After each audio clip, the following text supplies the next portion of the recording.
मुरली की डेट है 7/10/2023, 7 अक्टूबर 2023। मीठे बच्चे, बुद्धि को यहाँ वहाँ भटकाने के बजाय घर में बाप को याद करो, दूर दूर तक बुद्धि को ले जाओ। इसे ही याद की यात्रा कहा जाता है। मीठे बच्चे, बुद्धि को यहाँ वहाँ भटकाने के बजाय घर में बाप को याद करो। बाबा ने जो 2-3 दिन की मुरली में ये कहा है ना कि 3 पैर पृथ्वी के हमें नहीं मिलते, या फिर 3 पैर पृथ्वी के जहाँ पर हम हैं, है ना, जहाँ पर हम बैठे। कल की मुरली में भी बाबा ने कहा था कि जिस्मानी यात्रा करने के लिए पता नहीं लोग कहाँ कहाँ जाते हैं, 4 धाम यात्रा करते हैं और कई सारे तीर्थ स्थलों पर जाते हैं। तो बाबा कहता है कि तुम्हें अब पैसा खर्च करने की कोई भी जरूरत नहीं है, क्योंकि उस जिस्मानी यात्रा से वैसे हमें मिलता भी कुछ नहीं है। लेकिन अब हमारी है रूहानी यात्रा, मतलब मन और बुद्धि से हम जहाँ पर है वहाँ पर बैठकर जो भी चाहे हम कर सकते हैं। जिसको भी जो भी हमें समझाना है, जिसको भी जो भी हमें बताना है, जिसको भी जो भी पूछना है, जिसको भी जिसके तक जो भी पहुंचाना है हम पहुंचा सकते हैं, है ना। ये बाबा ने अब हमें बता दिया है, जिसको भी बाबा मनसा सेवा देता है। तो बाबा कहता है कि बुद्धि को यहाँ वहाँ भटकाने के बजाय घर में बाप को याद करो। जहाँ पर हम बैठे हैं, खड़े हैं, वहाँ से ही हम अगर बाबा को याद करें, दूर दूर तक बुद्धि को ले जाओ। इसे ही याद की यात्रा कहा जाता है। तो बाबा को याद करके हम जहाँ पर भी है वहाँ से कोई भी सेवा कर सकते हैं।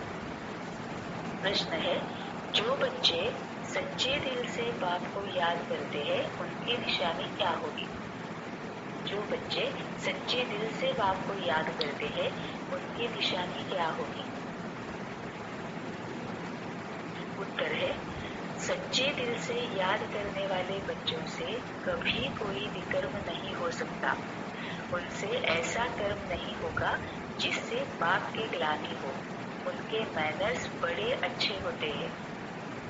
वह भोजन पर भी याद में रहेंगे, नींद भी समय पर स्वतः खुल जाएगी। वह बहुत सहनशील, बहुत मीठे होंगे, बाप से कोई भी बात छिपाएंगे नहीं। जो बच्चे सच्चे दिल से बाप को याद करते हैं उनकी निशानी क्या होगी? अब सच्चे दिल होता है शरीर का, तो आत्मा का दिल मतलब मन। तो जो सच्चे मन से याद करते हैं उनकी निशानी क्या होगी? सच्चे दिल से याद करने वाले बच्चों से कभी कोई विकर्म नहीं हो सकता।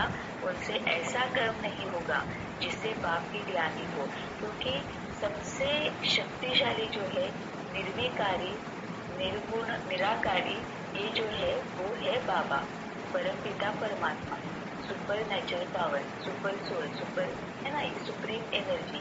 ये जो है वही है सबसे निर्विकारी, सबसे ज्यादा पावरफुल।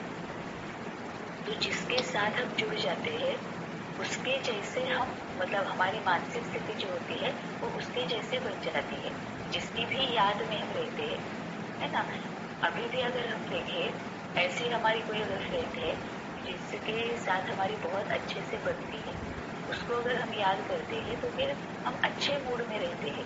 लेकिन ऐसे अगर कोई फ्रेंड कहो या रिलेटिव कहो, ऐसी अगर कोई आत्मा है जिसके साथ हमारी उतनी ज्यादा बनती नहीं है, तो उसको याद करते हुए भी हमें बहुत अच्छा नहीं फील होता है ना। तो जिसके साथ हमारा जिस तरह का बर्ताव होता है या फिर जिस तरह का हमारा एक कनेक्शन होता है, वैसे हमारा मन की स्थिति जो होती है वो हमारी वैसे होती है। अब अगर हम राजयोग में है, बाबा के साथ अगर हम कनेक्टेड है, बाबा की याद में है ना, इसका मतलब मन बुद्धि बाबा के साथ जुड़ी हुई है। तो बाबा के साथ जुड़ी होने के बाद हम कोई भी गलत काम कर ही नहीं सकते हैं।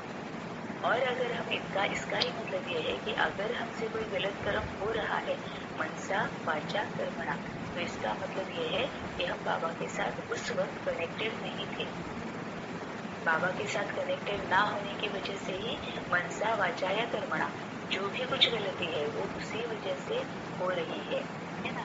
तो सच्चे दिल से याद करने वाले मतलब मन मनाभव, मन अगर बाबा के साथ जुड़ा हुआ है, बुद्धि अगर बाबा के साथ जुड़ी हुई है ना, बुद्धि जब बाबा के साथ जुड़ी हुई रहेगी तो हमेशा आंखों के सामने, मन बुद्धि के सामने बाबा की ही छवि छवि होगी, और जिसकी छवि होगी उसके बारे में हम सोचेंगे, है ना।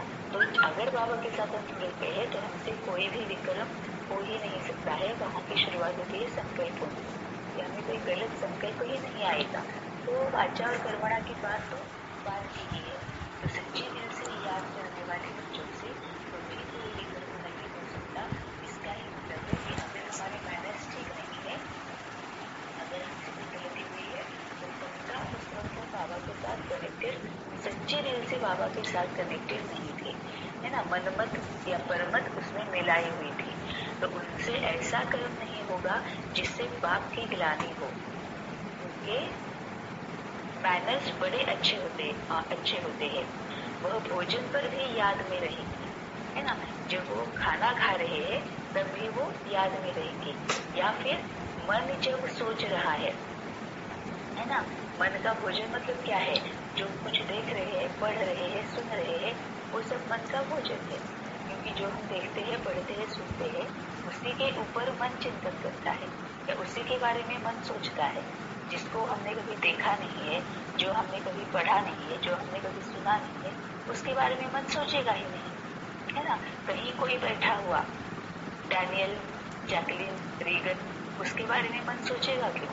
क्योंकि ना हमने कभी उसको देखा है, ना कभी हमने उसके बारे में पढ़ा है, ना कभी उसके बारे में सुना है, तो उसके बारे में मन सोचेगा भी नहीं। तो मन का सोचना मतलब ये जो मन का भोजन है, वो जो हम देखते हैं, पढ़ते हैं, सुनते हैं, वो मन का भोजन है।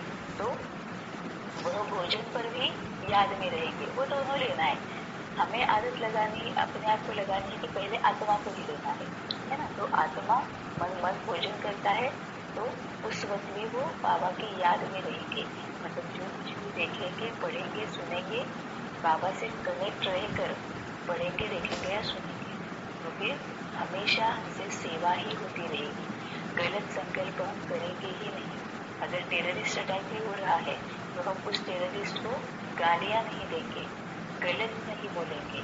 हम क्या करेंगे, उस टेररिस्ट को सकाश देते रहेंगे, है ना। जो बाबा कहते हैं कि दूर दूर तक जाओ, जहां पर भी है, अगर हम टीवी पर कुछ देखेंगे या फिर कुछ पढ़ेंगे, कुछ सुनेंगे, कहीं पर भी कुछ भी हुआ हो, हम गलत मनन चिंतन कभी नहीं करेंगे। तो वह भोजन पर भी याद में रहेंगे। मतलब जो भी सोच रहे हैं वो उस वक्त भी हम याद में रहेंगे। नींद भी समय पर स्वतः खुल जाएगी। अब आत्मा की नींद भी स्वतः खुल जाएगी।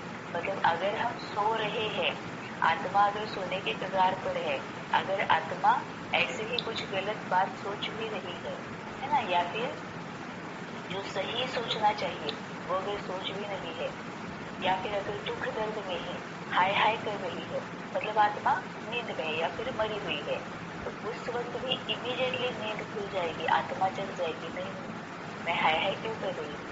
हर एक का ये अपने अपने कर्मों का परिणाम है, जो हर एक के सामने आने भी वाला है और आता भी रहेगा, है ना। तो मैं हाय हाय क्यों करूँ? उल्टा जिसके साथ ये हो रहा है उसको उसमें से सही सलामत जिंदा रहकर बाहर निकलने के लिए उसको सत्य देना है। तो नींद खुल गई ना मेरी, है ना, आत्मा जग गई। और फिजिकली भी अगर हम सोए भी है तो नींद अमृत वेले में नींद सकाश मिल जाएगी। और ये होता भी है, हम रोज रोज अलार्म लगाकर सोते हैं और फिर जब अलार्म होने से उठते हैं तो 3 4 5 दिन के बाद अपने आप उसी समय नींद खुल भी जाती है। तो वह भोजन पर भी याद में रहेंगे, नींद भी समय पर स्वतः खुल जाएगी। वह बहुत सहनशील, बहुत मीठे होंगे, है ना। अब सहनशीलता कहाँ है? आत्मा में है ना। तो ये आत्मा के लिए ही बाबा सबसे पहले कहता है।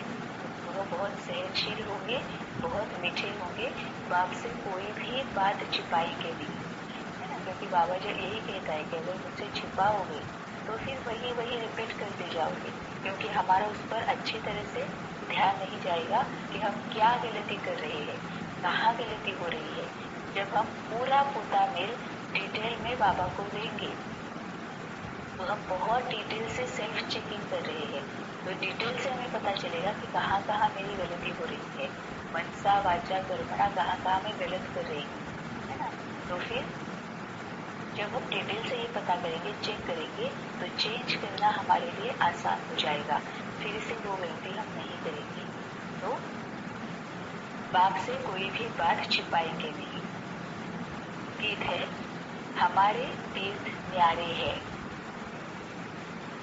हमारे तीर्थ न्यारे हैं। ओम शांति। बाप बैठ बच्चों को समझाते हैं, कोई निराकार बाप को समझे, कोई साकार बाप को समझे, कोई माता पिता को समझे। बाप बैठ बच्चों को समझाते हैं, कोई निराकार बाप को समझे, कोई साकार बाप को समझे, कोई माता पिता को समझे। यह माता पिता समझाते हैं तो भी माता अलग और पिता अलग हो जाते। अगर निराकार समझाए तो निराकार अलग, साकार अलग हो जाते। परंतु यह समझाने वाला बाप है। तुम बच्चे ही यह जानते हो कि जिस्मानी तीर्थ और रूहानी तीर्थ है। तुम बच्चे ही जानते हो कि जिस्मानी तीर्थ और रूहानी तीर्थ है। वह जिस्मानी तीर्थ आधा कल्प के है। अगर कहेंगे जन्म जन्मांतर से यह चलते आए हैं, तो फिर ऐसे समझेंगे शुरू से लेकर यह चलते हैं, अनादि है। ऐसे तो है नहीं, इसीलिए आधा कल्प से कहा जाता है। क्योंकि जब से हम द्वापर में आते हैं, अब द्वापर में आता है मतलब फिर से वही है ना कि बाहर कहीं द्वापर है और हमने वहां पर लैंड किया, ऐसे नहीं है। जब हम विकारों में आते हैं तब से हमारा द्वापर शुरू हो गया, है ना। तभी तो ये कहा जाता है ना कि जो सबसे पहले विकार में आएगा वो ब्रह्मा बनेगा, है ना। तो हर एक का विकार में आने का समय अलग अलग होता है, मतलब ही हर एक का द्वापर में आने का समय अलग अलग होता है। जैसे सतयुग में आने का समय अलग अलग है ना। जैसे जैसे आत्मा सतयुगी बनेगी, हम सतयुगी बन गए, वैसे वैसे आत्मा जैसे विकारी बनती जाएगी, वैसे हम द्वापर में आ गए। तो ऐसे तो है नहीं, इसीलिए आधा कल्प से कहा जाता है। मतलब जैसे ही हम फिर विकारों में आते हैं तो विकर्म होते हैं, तो दुख दर्द होने लगते हैं, तभी वहां से जिस्मानी तीर्थ शुरू हो जाते हैं। क्योंकि उस वक्त हमें रूहानी का याद ही नहीं होता है, ज्ञान वहां पर होता नहीं है। अभी बाप ने आकर इन तीर्थों का राज समझाया है। मन मनाभव अर्थात रूहानी तीर्थ जरूर आत्माओं को भी समझाते हैं, और समझाने वाला है परम पिता, और कोई समझा न सके। हर एक अपने अपने धर्म स्थापक के तीर्थ पर जाते हैं। यह भी आधा कल्प की रस्म रिवाज है।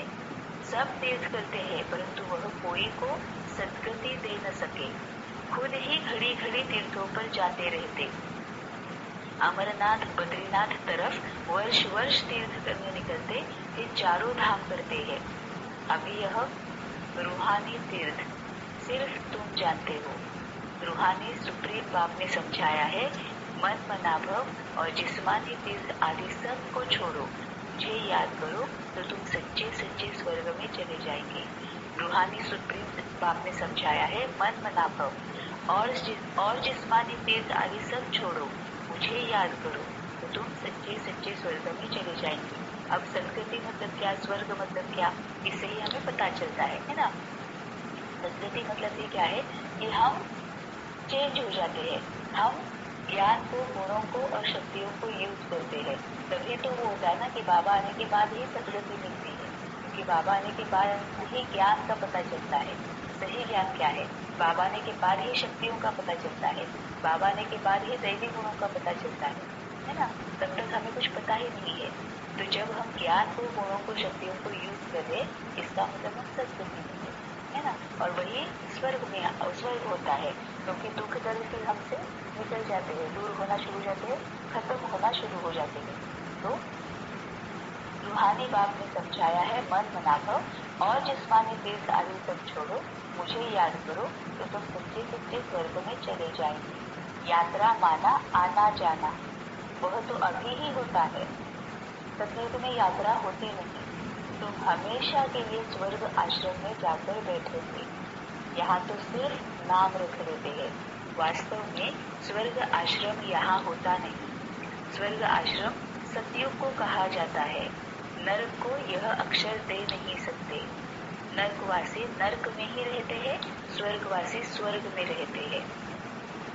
यहाँ तो जिस्मानी आश्रम में जाकर फिर लौट आते हैं, है ना। यहाँ पर जब हम जिस्मानी यात्रा में जाते हैं तो जाते हैं फिर लौट आते हैं। बाबा कहता है वहां पर ऐसे नहीं होगा। सतयुग आश्रम में गए तो वहीं पर गए। यह बेहद का बाप समझाते हैं। वास्तव में सच्चा सच्चा बेहद का गुरु एक ही है। बेहद का बाप भी एक है। भल कहते हैं आगा खा गुरु, परंतु वह कोई गुरु नहीं है।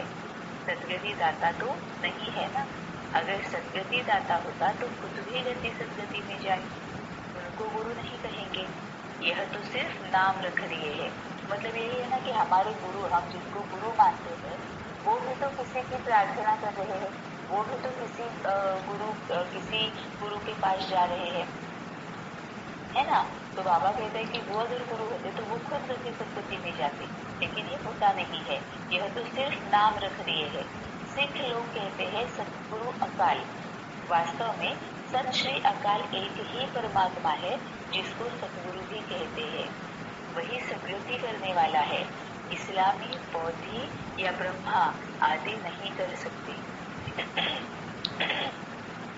मतलब बाबा ने ब्रह्मा को भी वहीं पर बिठाया है कि इस्लामी, बौद्धि या ब्रह्मा आदि नहीं कर सकते हैं।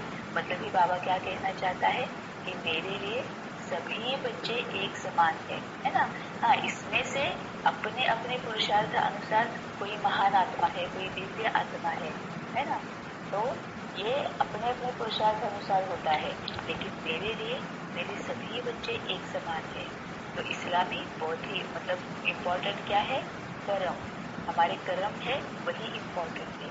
हमारे कर्मों के अनुसार ही हमें जो भी पद मिलेगा वो हमारे कर्मों के अनुसार मिलेगा, हमारे पुरुषार्थ के अनुसार मिलेगा, है ना।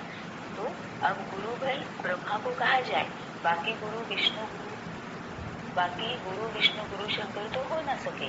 गुरु ब्रह्मा का नाम है जरूर, परंतु ब्रह्मा गुरु का भी तो गुरु होगा ना।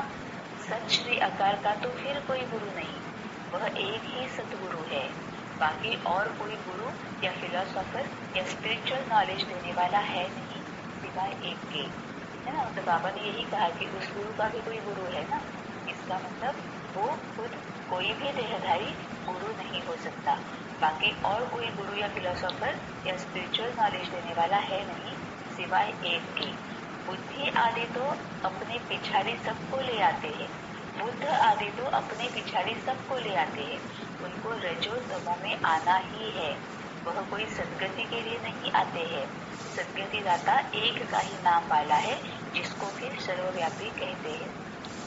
अब इसका ही मतलब ये है कि बुद्ध या फिर ये जो धर्म स्थापक जो है ना, वो यहाँ पर जब आते हैं तो पूरे सतयुगी होते हैं, क्योंकि वो उनका पहला जन्म होता है ना। अभी अभी शांति धाम से नीचे उतरे हैं तो पूरे सतयुगी है, जिस वजह से वो पूरा अच्छा ज्ञान यहाँ पर देते हैं। लेकिन कोई भी सदगति नहीं करता है, क्योंकि वो भी फिर से सीढ़ियाँ उतर ही आ रहे हैं। तो उनको रजो तमो में आना ही है। वह कोई सदगति के लिए नहीं आते हैं। सदगति दाता एक का ही नाम वाला है, जिसको फिर सर्वव्यापी कहते हैं। फिर गुरु करने की क्या दरकार है? हम भी गुरु, तुम भी गुरु, हम भी शिव, तुम भी शिव। इनसे तो कोई का पेट नहीं भरता। बाकी हाँ, पवित्र है इसीलिए उनका मान होता है, सदगति दे नहीं सकते। मतलब ये जो धर्म स्थापक जो है वो ऊपर से आते हैं तो पूरे पवित्र है अभी, क्योंकि उनका पहला जन्म है, तो पूरे शक्तियों से और गुणों से संपन्न है। इस वजह से वो फिर उनको वो मान मिलता है कि बाकी हाँ पवित्र है, इसीलिए उनका मान होता है, सदगति दे नहीं सकते। इसका मतलब ये जो पवित्रता है ना, वो वाइब्रेशंस ही ज्यादा मायने रखती है ना। मन जब पवित्र है, मन और बुद्धि जब पवित्र है, तो हमें फिर और कुछ दिखाने की जरूरत नहीं होती है। अपने आप हम वाचा और कर्मणा पवित्रता ही प्रत्यक्ष करते हैं, है ना, क्योंकि हमारे संकल्प ही पवित्र होते हैं। तो वह तो एक ही है जिसको सच्चा सच्चा गुरु कहा जाता है। गुरु तो अनेक प्रकार के हैं।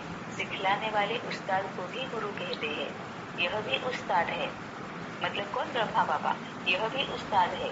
माया से युद्ध करना सिखलाते हैं। तुम बच्चों को त्रिकालदर्शीपन की नॉलेज है, जिससे तुम चक्रवर्ती बनते हो। कल भी बाबा ने त्रिकालदर्शी के बारे में कहा था, है ना? पास्ट, प्रेजेंट और फ्यूचर, आदि, मध्य और अंत। अब हमें सब कुछ पता चलता है।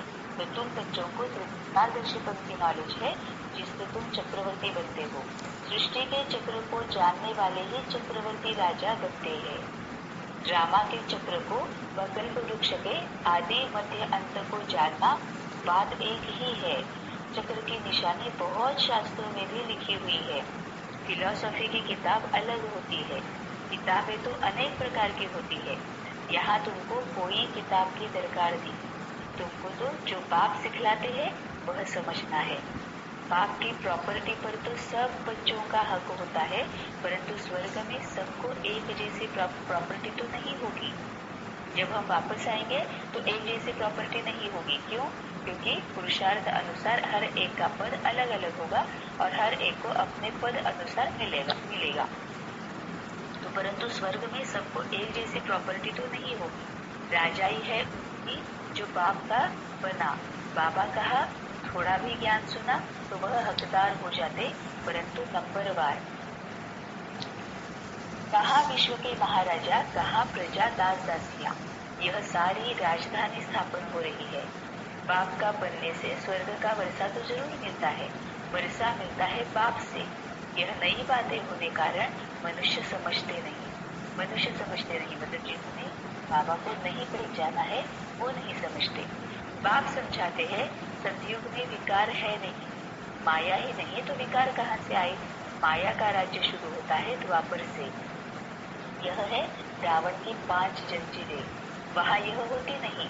जास्ती डिस्कस नहीं करना है। वह है ही संपूर्ण निर्विकारी दुनिया।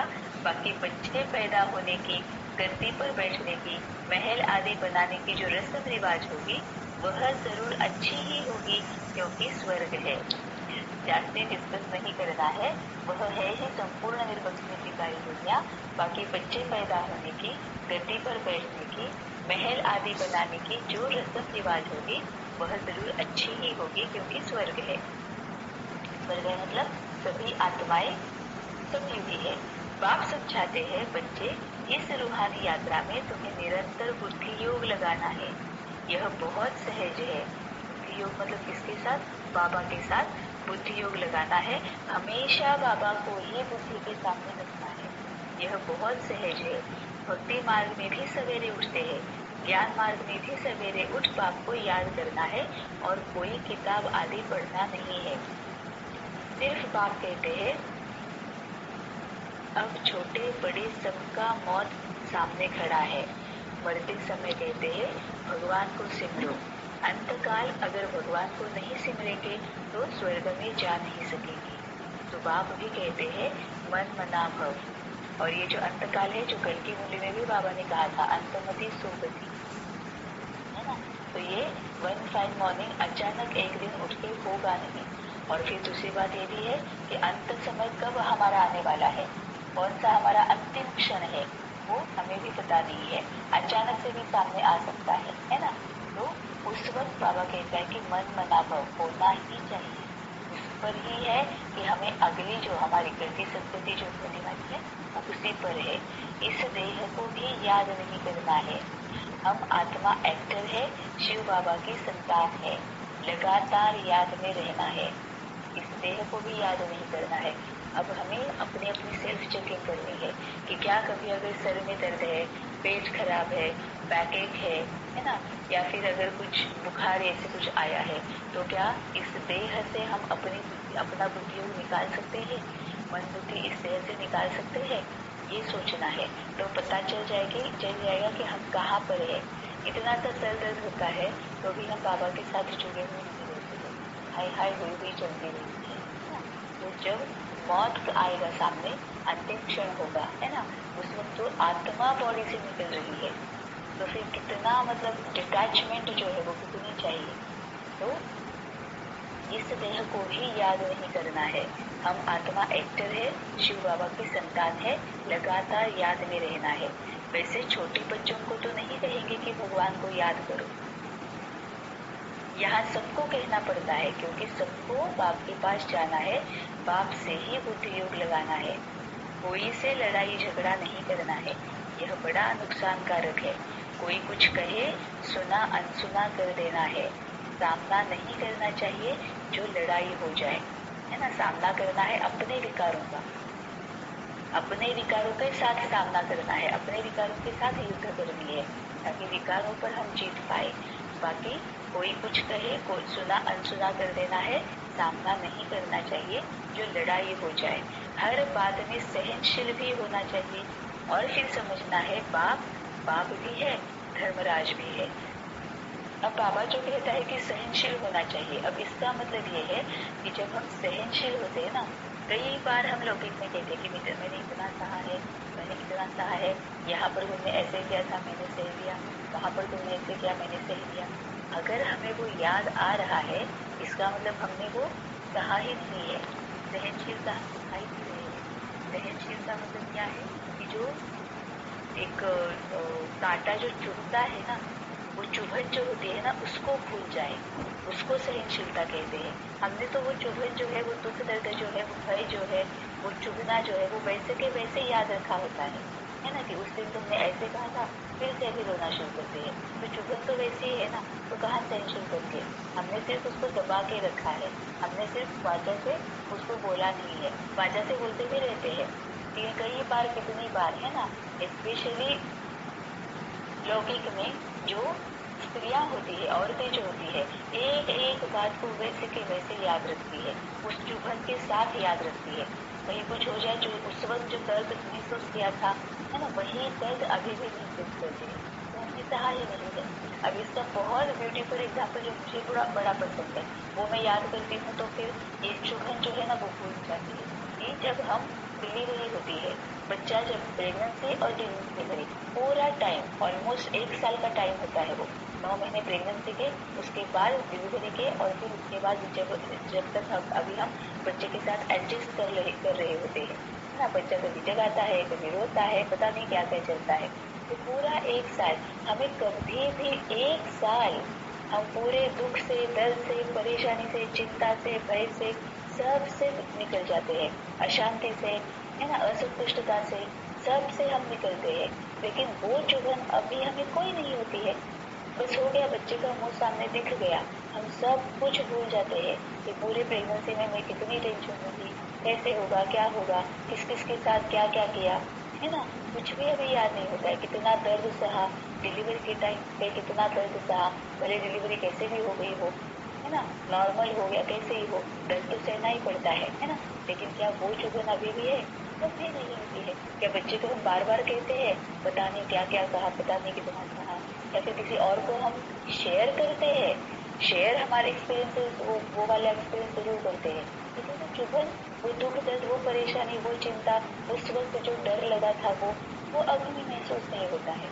इसको कहना है सह जाना, है ना। कि वो शेयर तो हम करते हैं, लेकिन वो चुभन नहीं होती है। लेकिन बाकी क्या होता है, अगर युगल के साथ, युगल ने कुछ बोला है, बच्चे कुछ गलत बोलते हैं, माता पिता ने कुछ गलत बोला है, हम उस चुभन के साथ शेयर करते हैं, तो उसको सहना नहीं कहा जाता है। सहना मतलब है लेट गो करना, वो चुभन जो है उसको लेट गो करना। और अब तो हमारे लिए वो बहुत आसान है, क्योंकि बाबा ने हमें ज्ञान की क्लैरिटी दी है कि वो जो चुभन थी, वो क्यों थी, क्योंकि उसको तुमने इस तरह से चुभन दी थी, इसीलिए तुम्हें वो चुभन वापस मिल गई है। वो दुख दर्द चिंता भय परेशानी, वो तुमने भी उस वक्त उसे वैसे ही दिया था जैसे अभी तुम फील कर रही हो, है ना। तो फिर समझ में आ जाता है कि नहीं, मेरी ही गलती है, मैंने पहले गलत किया है, तभी अब मुझे ये सहना पड़ रहा है। तो मुझे सहना है मतलब भूल जाना है, सह लेना है और भूल जाना है कि मैंने कभी तुमको जो दिया था मुझे वापस मिल गया है। अब रोकर क्या होगा, कुछ नहीं होगा, और ज्यादा मैं उस साइकिल में अटकी रहूंगी, है ना। तो इसको बाबा बोलता है सहनशील होना। तो हर बात में सहनशील भी होना चाहिए। और फिर समझना है बाप बाप भी है, धर्मराज भी है। कुछ भी बात है तो तुम बाप को रिपोर्ट करो। फिर धर्मराज के पास पहुंच ही जाएगा और सजा के भागी बन पड़ेगी। बाप कहते हैं मैं सुख देता हूँ, दुख अर्थात सजाएं धर्मराज देते हैं। अब बाबा धर्मराज बनकर वापस आता है, इसका मतलब ये क्या है? वो ऐसे थोड़ी ना है कि कोई हाथ में बुक लेकर सामने खड़ा है, हमें बता रहा है कि यहाँ गलती ये हुई इसका सजा ये, यहाँ गलती ये हुई इसकी सजा ये, ऐसा कुछ नहीं है। धर्मराज भी सामने आता है, इसका मतलब क्या है? अभी जब हम बाबा को पोता में देते हैं तब भी तो हमारी सभी गलतियां हमारे सामने आती ही है ना। बाबा को वो धर्मराज का रूप हो गया है ना। तो जब हम कुछ अच्छा करते हैं तो बाबा हमें बहुत सराहता भी है। अब सराहता है बाबा मतलब क्या है? हमें ही अच्छा लगता है कि बाबा मैं ये कर पाई। आज तक बाबा ये मैं कर नहीं पाती थी, लेकिन अब मैं कर पाई। तो हमारे कर्मों से ही हमें फिर अच्छा फील होता है। और धर्मराज सामने तो वो बाप है सामने, और धर्मराज सामने है मतलब क्या है? हम जब पोता में लेते हैं तो हमारी मनसा वाचा कर्मणा गलतियां हमें ही महसूस होती है। तो हमें ही वो सिर्फ बाबा के सामने भी हम है ना, बाबा के साथ बात कर रहे हैं ना, तो इतना बाबा ने समझाया है फिर भी ऐसी गलतियां हुई है तो अपने आप को ही वो एक मतलब क्या होता है, गिल्ट होता है, एम्बेरसमेंट होती है। हमें ही ऐसे लगता है ना, एक शर्म आती है कि हाय हाय ये मैंने क्या किया है ना। तो यही धर्मराज है। तो हमारे ही कर्म होते हैं जो हमें वो हमारे सामने आकर हमें वो बताते हैं कि क्या सही किया और क्या गलत किया। तो बाप कहते हैं मैं सुख देता हूँ, दुख अर्थात सजाएं धर्मराज देते हैं। मुझे सजा देने का अधिकार नहीं है। इसका ही मतलब धर्मराज मतलब ये हमारे कर्म है, वही हमें सजा देते हैं। मुझे सुनाओ, सजा धर्मराज देंगे। बाबा को सुनाने से हल्का हो जाएंगे, क्योंकि यह फिर भी राइट हैंड है। लेकिन ये भी बाबा हमेशा कई मुरली में कहता है कि ये भी अंतिम समय तक मतलब वही सजा तुम रिपीट करते रहोगे तो ये नहीं होगा। ख्याल रखना है कि सजा वही कर्म विकर्म अगर रिपीट करोगे तो ये नहीं होगा। ख्याल रखना है कि तुमसे विकर्म रिपीट ना हो, तभी ये होगा है ना। तो मुझे सजा सुनाओ, सजा धर्मराज देंगे। बाबा को सुनाने से हल्का हो जाएंगे, क्योंकि यह फिर भी राइट हैंड है। सतगुरु का निंदक ठौर न पाए। जजमेंट तो धर्मराज ही देंगे कि किसका दोष है, उनसे कुछ छिप नहीं सकता है ना। कहेंगे ड्रामा अनुसार भूल की कल्प पहले भी की होगी, परंतु इसका मतलब यह नहीं कि भूल करते ही रहना है। फिर अब भूल कैसे बनेंगे है ना, क्योंकि पिछले अगर हमारे ड्रामा के अनुसार अगर भूल होनी ही है, फिर भी अब तो बाबा आया है तो सामने हमारे विकार भी आएंगे, गुण भी आएंगे। इसको यूज करना है वो हम पर है। वहां पर बाबा कहता है बुद्धि योग चाहिए।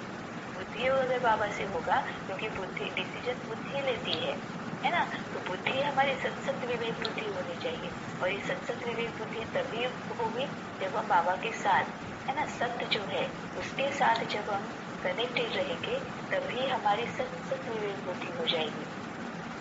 वही बाबा कहता है कि ड्रामा के अनुसार भूल की गलत पहले भी की होगी, परंतु इसका मतलब ये नहीं कि भूल करते ही रहना है। फिर अभूल कैसे बनेंगे? भूल हो जाए तो क्षमा मांगनी होती है। बंगाल में किसका पैर आगे लग जाता है तो झट क्षमा मांगते हैं। यहाँ तो एक दो को गाली देने लग पड़ते हैं।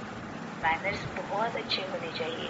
बाप सिखलाते तो बहुत है, परंतु समझते नहीं तो समझा जाता है इनका रजिस्टर खराब है। निंदा कराते रहते हैं तो पद भ्रष्ट हो जाएंगे। निंदा कराते रहते हैं तो पद भ्रष्ट हो जाएंगे। जन्म जन्मांतर के विकर्मों का बोझा तो है ही, उनकी तो सजा भोगनी ही है। फिर यहाँ रहकर अगर विकर्म करते तो उनकी 100 गुना सजा मिल जाती है। सजा तो खानी ही है। जैसे बाबा काशी कलवट का समझाते हैं, वह है भक्ति मार्ग का है ना। काशी बल कलवट मतलब ये भक्ति मार्ग में ये कहा जाता है कि अंतिम समय में अगर तुम काशी में अपना देह छोड़ोगे तो तुम स्वर्ग में पाओगे। कई तो ऐसे होते हैं कि अब तो 15 दिन का उन्होंने कर दिया है। पीछे ऐसे था कि जैसे ही हमें पता चलेगा कि अब हम बचेंगे नहीं, तो फिर वो काशी में जाते थे। कोई उन्हें काशी में छोड़कर वापस आ जाता था।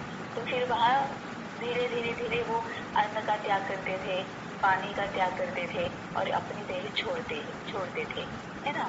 तो वहां पर ये उसको काशी कलवट कहा जाता है कि वहां जाकर देह छोड़ना। तो वो है भक्ति मार्ग का। यह ज्ञान मार्ग की बात है। एक तो पहले वाले विक्रम है, दूसरा फिर इस समय जो करते हैं उनका दंड 100 गुना हो जाता है। बहुत कड़ी सजा खानी पड़ेगी। बाप तो हर एक बात समझाते हैं, कोई पाप न करो, नष्ट मोहा बनो।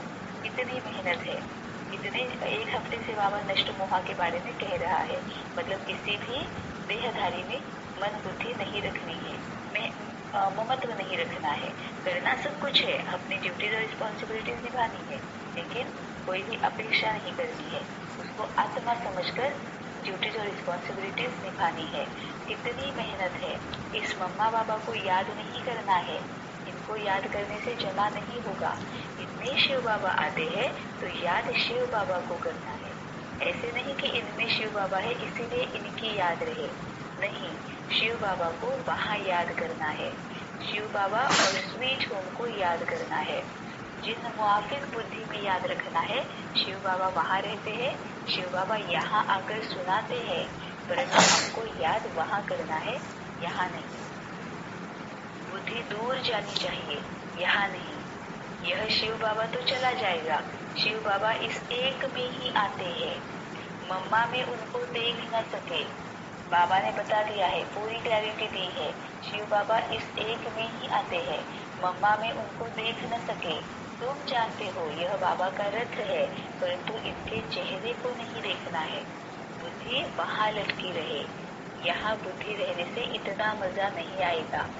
बाबा कितना क्लियर करता है कि सिर्फ ये एक ही है जिनमें बाबा आएगा, मम्मा में भी नहीं आएगा, है ना। मतलब कितनी बातें बाबा ने क्लियर कर दी। अभी तक चल रहा है कि इसमें बाबा आता है, उसमें बाबा आता है, फिर से बाबा का आना शुरू हो गया है, फिर से बाबा ने मुरली पढ़ना शुरू कर दिया है, मुरली चलाना शुरू कर दिया है ना। ये कहीं अभी तक आता है। बाबा ने पूरा क्लियर किया है कि इस एक में ही आते हैं, और जिसमें आते हैं, ब्रह्मा में आते हैं तो ब्रह्मा को भी नहीं देखना है, शिव बाबा को देखना है ना। इसके चेहरे को भी मत देखो, शिव बाबा को देखो। तुम जानते हो यह बाबा का रथ है, परंतु इनके चेहरे को नहीं देखना है। बुद्धि वहां लटकी रहे, यहाँ बुद्धि रहने से, मतलब ब्रह्मा बाबा में बुद्धि रहने से इतना मजा नहीं आएगा। यह कोई यात्रा नहीं हुई, यात्रा की हद तुम्हारी वहां है। ऐसे नहीं कि बाबा को ही देखते रहो क्योंकि इनमें शिव है, मतलब ब्रह्मा बाबा को। ऐसे नहीं कि बाबा को ही देखते रहो क्योंकि इनमें शिव है, फिर ऊपर जाने की आदत छूट जाती है। बाप कहते हैं मुझे वहाँ याद करो, बुद्धि योग वहाँ लगाओ। कई बुद्धू समझते हैं कि बाबा को ही बैठ देखे, अरे बुद्धि को स्वीट होम में लगाना है। शिव बाबा तो सदैव रथ पर रह न सके, यहाँ आकर सिर्फ सर्विस करेंगे। सवारी ले सर्विस कर फिर उतर जाएंगे। बैल पर सदैव सवारी हो नहीं सकती, तो बुद्धि वहाँ रहनी चाहिए। बाबा आते हैं, मुरली चलाकर चले जाते हैं, इनकी बुद्धि भी वहाँ रहती है, मतलब ब्रह्मा बाबा की बुद्धि भी वहाँ पर ही रहती है। रास्ता बरोबर पकड़ना चाहिए, नहीं तो घड़ी घड़ी गिर पड़ते हैं। यह तो थोड़ा समय है, इनमें शिव बाबा ही नहीं होगा तो याद क्यों करेंगे। मतलब ब्रह्मा बाबा में शिव बाबा ही नहीं होगा तो याद क्यों करेंगे। मुरली तो यह भी सुना सकते हैं, इनमें कभी है कभी नहीं है, कभी रेस्ट लेते हैं। तुम याद वहाँ करो, बाबा ने पूरा एक्सप्लेन कर दिया है। कभी कभी बाबा ख्याल करते हैं ड्रामा अनुसार कल पहले आज के दिन जो मुरली चलाई थी वही जाकर चलाऊंगा। तुम भी कह सकते हो कि कल पहले बाप से जितना वैसा लिया था उतना ही लेंगे। शिव बाबा का नाम जरूर लेना पड़े, परंतु ऐसे किसको आएगा नहीं। बाप जरूर याद आएगा, बाप का ही परिचय देना है। ऐसे नहीं सिर्फ इनको बैठ देखना है, मतलब ब्रह्मा बाबा को। बाबा ने समझाया है शिव बाबा को याद करो, नहीं तो पाप हो जाएगा।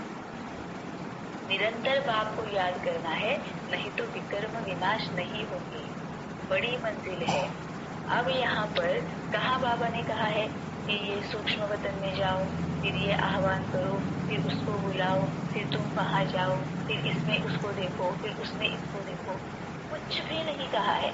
बाबा ने सीधा सीधा कहा है कि मैं आत्मा हूँ, मैं परम आत्मा हूँ, तुम आत्मा, आत्मा को, परम आत्मा को याद करो, चेहरे को देखो। नहीं तो फिर बाबा ने यहाँ कहा होता ना कि पहले तुम सूक्ष्म वतन में जाओ, फिर वो आह्वान करो, फिर ये आएगा, फिर उसमें मैं बैठ जाऊंगा, फिर मुझे देखो, फिर मेरे साथ बात करो। बाबा ने कोई कॉम्प्लिकेशन नहीं की है, सीधा सीधा बस बाबा बोलो, बाबा सामने आ जाता है। मन बुद्धि बाबा के साथ होनी चाहिए। तभी बाबा ने ऊपर ये भी कहा है कि 3 पैर पृथ्वी के जहाँ पर हो वहां से बाबा को याद करो। कोई जरूरत नहीं है सूक्ष्मवतन में जाओ, परम धाम में जाओ और बाबा को यहाँ बुलाओ, बाबा को वहाँ बुलाओ, कोई जरूरत नहीं है।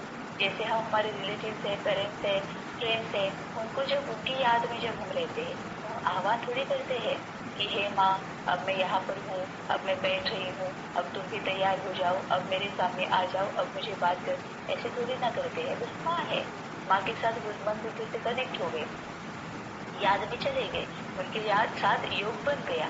वैसे ही बाबा के साथ भी करना है। बाबा ने कभी कुछ नहीं कहा है कि सूक्ष्मवतन में जाओ, यहाँ जाओ, वहाँ जाओ, आवाज दो, कोई जरूरत ही नहीं है। क्योंकि बाबा कहता है कि बाबा बुलाओ, रादर बाबा कहता है मैं तुम्हारे ही साथ हूँ। तुम भूल जाते हो कि मैं तुम्हारे साथ हूँ। जहाँ पर हो मुझे बस बाबा कहो और मैं तुम्हारे साथ हूँ, है ना।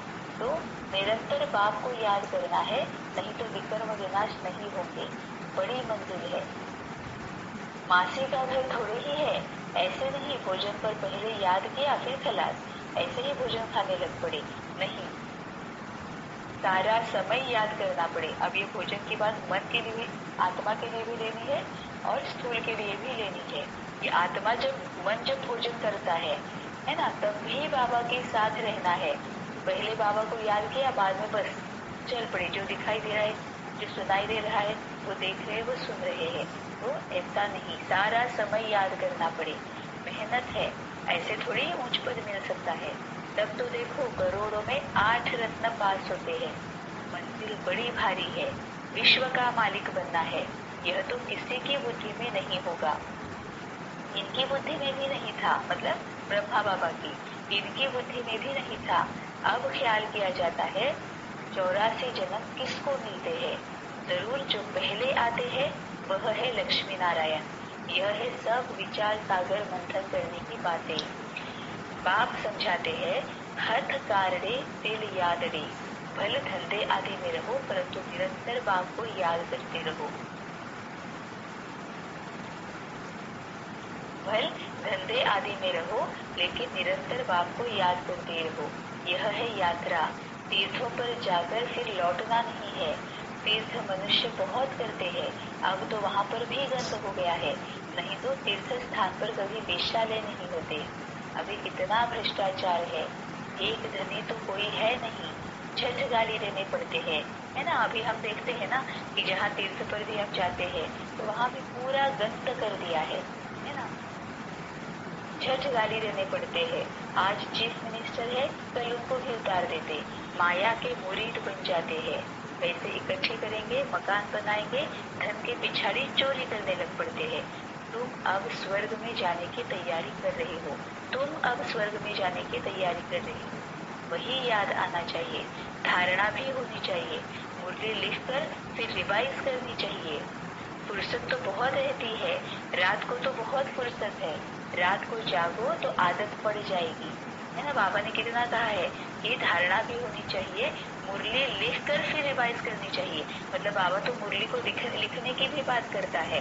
मुरली लिखना मतलब क्या है, सभी अपने मुझे हमें जो मुरली के पॉइंट्स अच्छे लगते हैं वो लिखो, फिर रिवाइज करनी चाहिए।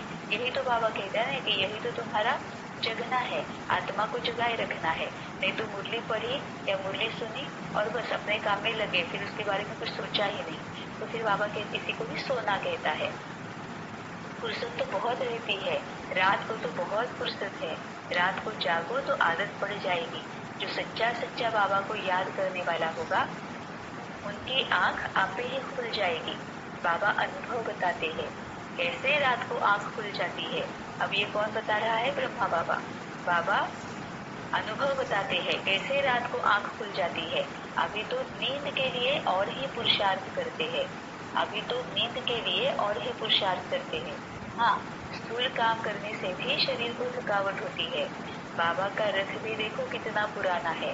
विचार करो, बाबा पतित दुनिया में आकर कितनी मेहनत करते हैं।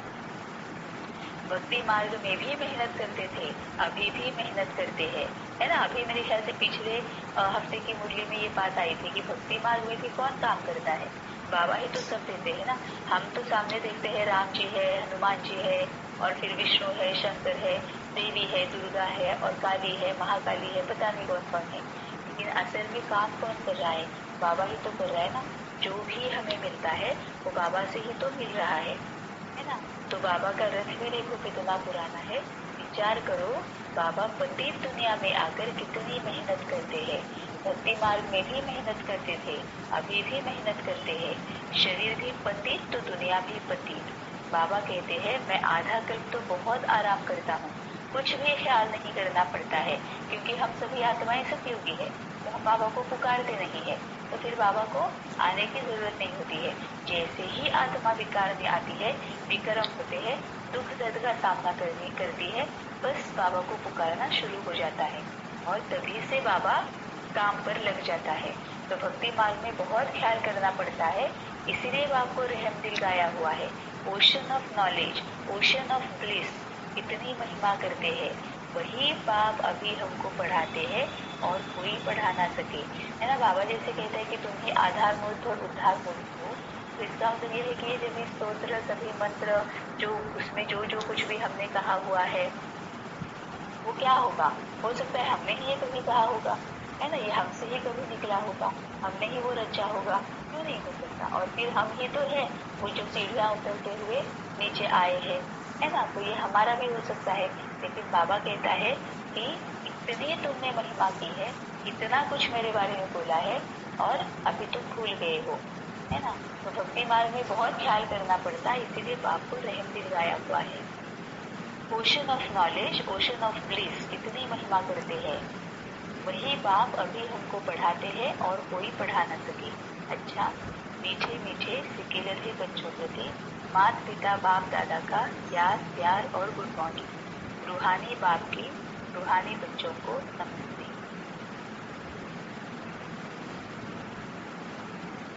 धारणा के लिए मुख्य सार, किसी का भी सामना नहीं करना है, कोई कुछ कहे तो सुना अनसुना कर देना है, सहनशील बनना है, सतगुरु की निंदा नहीं करानी है।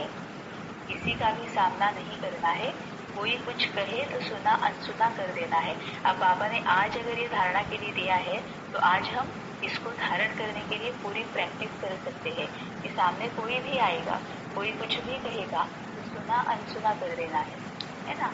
सहनशील बनना है, मतलब वो मन पर नहीं लेना है। मन पर कब नहीं लेंगे? जब मन बाबा के साथ जुड़ा हो। बाबा के पास अगर मन है तो देहधारी के बोलने का मन पर कोई असर भी नहीं होगा। तो कोई कुछ कहे तो सुना अनसुना कर देना है, सहनशील बनना है, याद करना है कि अगर डिलीवरी के बाद अगर हमें वो पेन याद अब नहीं है, तो कोई भी पेन, एक बात तो अगर हम भूल सकते हैं तो 10 बातों को भी भूल सकते हैं, तो 100 बातों को भी भूल सकते हैं, सभी बातों को भूल सकते हैं। इसको ही मर जीवा कहा जाता है ना। कुछ भी याद नहीं है, हम जीते जी मर गए। अब पिछले जन्म में किस किसने कहा कैसे कैसे दुख दिए हैं, दर्द दिए हैं, हमें कहाँ पता है। हमें कुछ भी तो पता नहीं है। वहां से मर गए तो सब कुछ भूल गए। तो यहाँ से भी बाबा मर जीवा उसी को कहते हैं सीता, कि यहाँ से भी जीते जी मर जाओ। मतलब किसने कुछ क्या कहा, कहाँ पर कहा, कब कहा, सब कुछ भूल जाओ। तो किसी का भी सामना नहीं करना है, अपने विचारों का सामना करना है। कोई कुछ कहे तो सुना अनसुना कर देना है, सहनशील बनना है, सतगुरु की निंदा नहीं करानी है। दूसरी पॉइंट है, अपना रजिस्टर खराब होने नहीं देना है। भूल हो जाए तो बाप को सुनाकर क्षमा मांग लेनी है। वहां इंटू ब्रैकेट ऊपर, वहां याद करने की आदत डालनी है। अब ऊपर मतलब कहाँ? ऊपर मतलब ऐसे नहीं कि हम सूक्ष्म वतन में जाए, हम परम धाम में जाए, फिर वहां जाकर आह्वान करें, नहीं। ऊपर मतलब मन बुद्धि ऊपर, मतलब ऊपर मतलब कहाँ? कि पृथ्वी से ऊपर, मतलब इस स्थूल वतन से ऊपर, मतलब देहधारी से ऊपर। अब इसको हम ये भी कह सकते हैं कि अब देहधारी सामने आता है तो उसको भी ऊपर देखो, मतलब आत्मा को देखो, शरीर को देखो ही मत, है ना। वैसे ही आत्मा को देखना है, जैसे हम आत्मा को देखते हैं, वैसे ऊपर मतलब क्या है? हम जब कहते हैं ना कि भगवान तो ऊपर है, तो भगवान जब ऊपर है तो ऐसे नहीं कि सूक्ष्म में जाओ, सूक्ष्म शरीर से जाओ फिर वहां, ऐसे नहीं, बस मन बुद्धि को ऊपर लगा दो। मतलब यही होता है ना कि इस देहधारियों की जो दुनिया है वहां से मन बुद्धि को हटा दो। तो भूल हो जाए तो बाप को सुनाकर क्षमा मांग लेनी है, वहां याद करने की आदत डालनी है।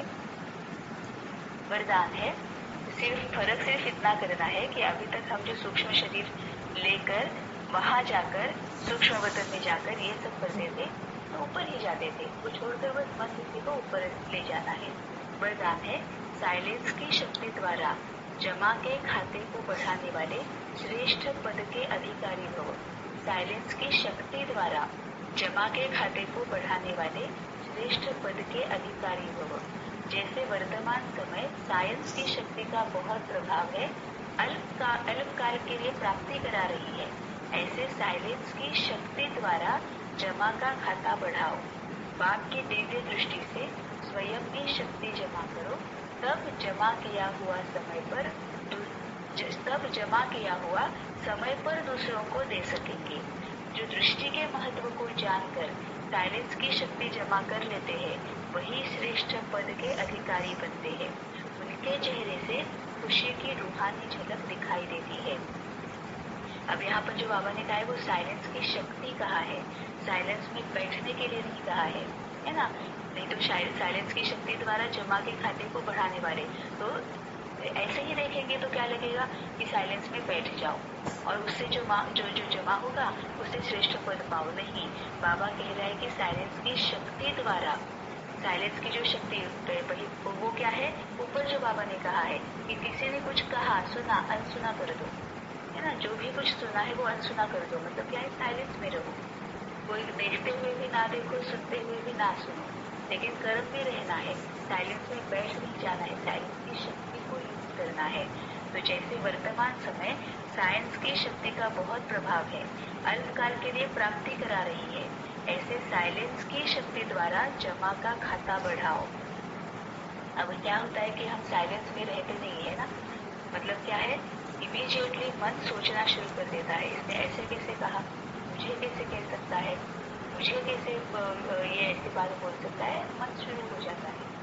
साइलेंट नहीं है, मन में संकल्प शुरू हो जाते हैं, मतलब उसने धार्मिक अकाउंट कर दिए शुरू, तो जमा का खाता हुआ ही नहीं, है ना। अमृत वेले में जमा करना है, पूरे दिन किसको देना है, तो हम कहीं नहीं जाते हैं, वहीं के वहीं रह जाते हैं। तो पूरा दिन भी साइलेंस की शक्ति को अगर हम यूज करेंगे तो इस शक्ति द्वारा जमा का खाता बढ़ाओ। बाप की दिव्य दृष्टि से स्वयं की शक्ति जमा करो, तब जमा किया हुआ समय पर दूसरों को दे सकेंगे। अब बाप की दिव्य दृष्टि, बाबा ने जो दिव्य दृष्टि दी है उसका ही मतलब क्या है, जो ज्ञान और शक्तियाँ दी है उसको यूज करना है। जो दृष्टि के महत्व को जानकर, अब बाबा ने जो दृष्टि मतलब देखने का नजरिया जो बाबा ने दिया है, उसके महत्व को जानकर नजरिया बदलना है। अभी तक हम क्या देखते थे, टिट फॉर टैट, जैसे को तैसा। बाबा ने नजरिया क्या बदला, जो भी मिल रहा है मेरा ही किया धरा मेरे सामने आ रहा है, तो टिट फॉर टैट अब चलेगा नहीं, जैसे को तैसा चलेगा नहीं, है ना। जो मैंने किया है मेरे सामने आया है तो उसको एक्सेप्ट करना है। बाबा ने ये दृष्टि दे दी, इस दृष्टि के महत्व को जानना है, इस नजरियों को ही यूज करना है। तो जो दृष्टि के महत्व को जानकर साइलेंस की शक्ति जमा कर लेते, हम चुप हो जाते हैं। जब हम ये सोचते हैं कि मैंने ही इसको दे दिया है, वापस आ गया है, तो अपने आप चुप हो जाते हैं कि मेरी गलती है। तो साइलेंस की शक्ति जमा कर लेते हैं, वही श्रेष्ठ पद के अधिकारी बनते हैं। उनके चेहरे से खुशी की रूहानी झलक दिखाई देती है, क्योंकि धीरे धीरे जैसे जैसे कार्मिक अकाउंट्स खत्म होते जाते हैं ना, बहुत अंदर साइलेंस अपने आप बढ़ने शुरू हो जाता है। किसी की याद ही नहीं आती है, किसी को याद ही नहीं करते हैं, है ना, क्योंकि याद हम करते हैं। अब लौकिक में हम बात तो ये करते हैं कि वो उसकी याद की वजह से मैं परेशान हो जाती हूँ, लेकिन याद हम करते हैं। लेकिन जैसे जैसे कार्मिक अकाउंट्स खत्म हो जाते हैं, वैसे याद भी कम होती जाती है। इसका ही मतलब है कि अगर हम किसी को याद कर रहे हैं, अचानक से हमें मन में किसी के बारे में थॉट आ रहा है, इसका मतलब उसके साथ कार्मिक अकाउंट है ना। तो इमीडिएटली बाबा ने जो विधियां बताई है वो करनी है, तो फिर हम उसमें अटक कर और ज्यादा उसके ऊपर मनन चिंतन नहीं चलेगा, है ना। तो फिर बाकी के सारे जो आगे आने वाले संकल्प है, जो 15 मिनट, आधा घंटा, 1.5 घंटा संकल्प चलते रहने वाले थे, वो बंद हो गए। तो कितने सारे कार्मिक अकाउंट्स को हमने एक एक झट में बंद कर दिया, है ना। तो यह है साइलेंस की शक्ति, जमा कर लेते हैं, वही श्रेष्ठ पद के अधिकारी बनते हैं। डबल फायदा हो गया ना, एक तो आगे जो होने वाले थे कार्मिक अकाउंट वो खत्म हो गए, दूसरा फिर इमीडिएट के बाबा की याद में रह जाते हैं, श्रेष्ठ संकल्प चलना शुरू हो जाते हैं, उनके चेहरे से खुशी की रूहानी झलक दिखाई देती है। कल भी बाबा ने वही कहा था ना कि देवियों के चेहरे से हमें वाइब्रेशन आती है। अब वो तो जड़ मूर्त है, फिर भी उनके नैनों से वाइब्रेशन दिव्यता दिखाई देती है, कल ही बाबा ने कहा था। और चेहरे से रूहानी वाइब्रेशन, खुशी की वाइब्रेशन हमें महसूस होती है। यही बाबा कह रहा है कि उनके चेहरे से खुशी की रूहानी झलक दिखाई देती है ना। मतलब वो दिव्यता जो दृष्टि में होती है, आंखों में जो दिव्यता होती है, शांति होती है ना, एक संतुष्टता होती है, वही हमारे आंखों से दिखनी चाहिए, वही हमारे चेहरे से खुशी झलकनी चाहिए। स्लोगन है, अपने आप नेचुरल अटेंशन हो तो किसी भी प्रकार का टेंशन आ नहीं सकता। अपने आप नेचुरल अटेंशन हो मतलब बाबा के साथ अगर हम पूरी तरह से कनेक्टेड है तो बाबा के ही साथ रहकर, राजयोग में रहकर गुणों को, ज्ञान को, शक्तियों को यूज कर रहे हैं, तो वो हमारा नेचुरल नेचर बन जाता है। नेचुरल अटेंशन हो तो किसी भी प्रकार का टेंशन आ नहीं सकता। अब नेचुरल अटेंशन कब होगा? जब हम प्रैक्टिस करते रहेंगे, है ना। प्रैक्टिस कब होगी? जब हम इस देह अभिमान से बाहर निकलेंगे, देह और देह से संबंधित सभी बातों से हम मन बुद्धि को निकाल देंगे, है ना। तभी हम बाबा के साथ रहेंगे, तभी वो अटेंशन में रहेंगे। धीरे धीरे ये प्रैक्टिस करते करते वो हमारा नेचुरल नेचर बन जाएगा, तो फिर टेंशन नहीं रहेगी, मतलब ये विकार नहीं रहेंगे, कमी कमजोरियां नहीं रहेंगी, अवगुण नहीं रहेंगे, तो फिर कोई विकर्म नहीं होगा, तो कोई टेंशन ही नहीं है। ओम शांति।